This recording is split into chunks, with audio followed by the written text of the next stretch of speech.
Paz do Senhor a todos, amados irmãos e ouvintes. Estamos aqui mais um dia desfrutando de uma vida diária com Deus. E hoje eu quero, juntamente com os amados irmãos e ouvintes, meditar aqui em Lucas capítulo 3, versículo 2.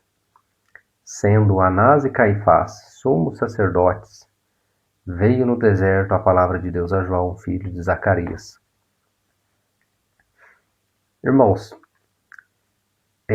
entendendo esse versículo, nós entendemos o porquê o Senhor Jesus bateu tanto nos religiosos daquela época.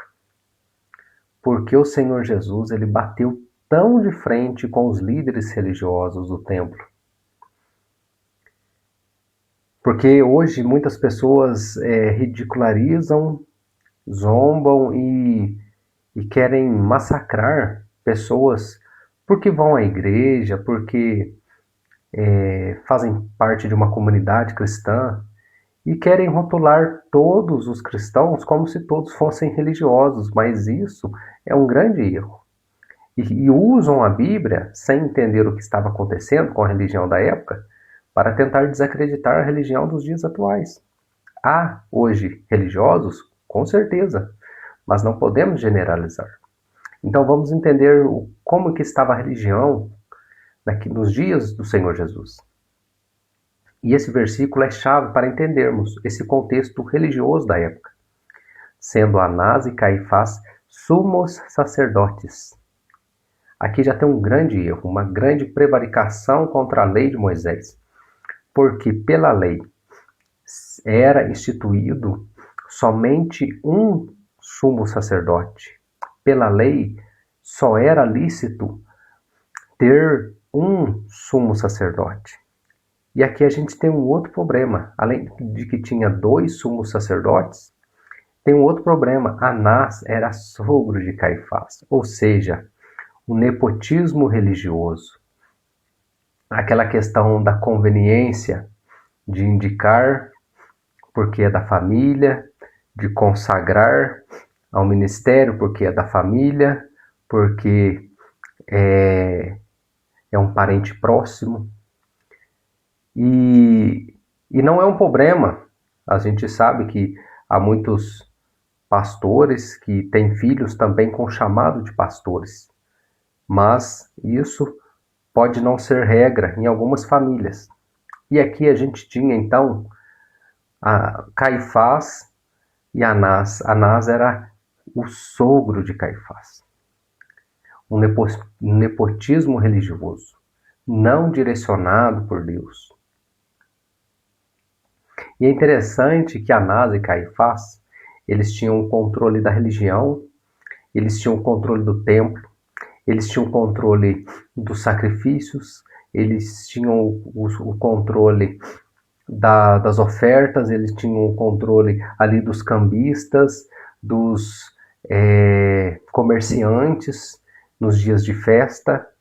Então toda a indústria religiosa da nação de Israel nos tempos de Jesus passava por Anás e Caifás, um grande poder político religioso. Mas, embora eles tinham todo esse poder, toda essa importância no sistema religioso, a Bíblia é bem clara em dizer: veio a palavra de Deus a João, filho de Zacarias. João Batista ele também tinha uma linhagem sacerdotal. Zacarias, certa vez, ele foi sorteado para ali oferecer incenso ali ao Senhor, para entrar ali no templo e fazer a sua oferta ao Senhor, porque ele, como um sacerdote da ordem de Abias, e então Zacarias ele tinha uma linhagem sacerdotal. Nós tínhamos então aqui a linhagem sacerdotal imposta pelo homem, pelo sistema religioso, mas que Deus não falava com ele. Eles até tinham o templo e o controle de toda a religião, mas Deus falava com João. Então, a palavra de Deus foi manifesta a João. Meus amados irmãos, É interessante vermos também no livro de Samuel, onde Eli e seus filhos, eles ali trabalhavam no ofício sacerdotal, eles que ministravam perante o Senhor. Mas a Bíblia diz que naqueles dias não havia visão manifesta, e a palavra do Senhor era de muita valia naqueles dias. Então o Senhor fala ao jovem Samuel, e ali Samuel é colocado diante da nação como um profeta. Quando a religiosidade ela toma conta do coração do homem, Luciano Subirá ele vai dizer que a religiosidade ela é uma vacina contra o arrependimento. Então, quando a religiosidade ela toma conta do coração do ser humano, Deus, ele levanta os seus. Porque a palavra de Deus ela é viva e eficaz.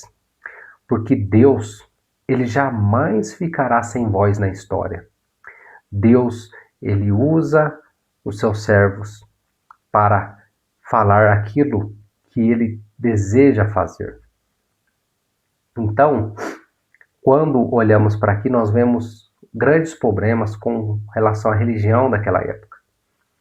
E então Deus ali, ele levanta a linhagem sacerdotal que ele aceitava diante dele. E não obstante, então, o sumo sacerdote, que era aceito diante de Deus, ele era o titular, ele era aquele que tinha legalidade diante de Deus para escolher o cordeiro pascal, para escolher o cordeiro que seria sacrificado na Páscoa para perdoar os pecados. E é por isso então que João Batista, ao ver o Senhor Jesus se aproximando, ele diz: eis o Cordeiro de Deus, aquele que tira o pecado do mundo. Então João Batista, ele não tinha o status, ele não tinha o cargo, ele não tinha o templo, ele não tinha os holofotes, mas ele tinha a presença de Deus. E com a presença de Deus, ali diante de Deus, ele é o sumo sacerdote legalizado diante de Deus para escolher o cordeiro a ser oferecido. E ele aponta então para Cristo. Este é o cordeiro que tira o pecado do mundo. Meus amados irmãos, o que eu quero trazer hoje? Estejamos atentos e oremos ao Senhor para que nos livre da religiosidade. Porque a religiosidade, ela nos afasta da presença de Deus.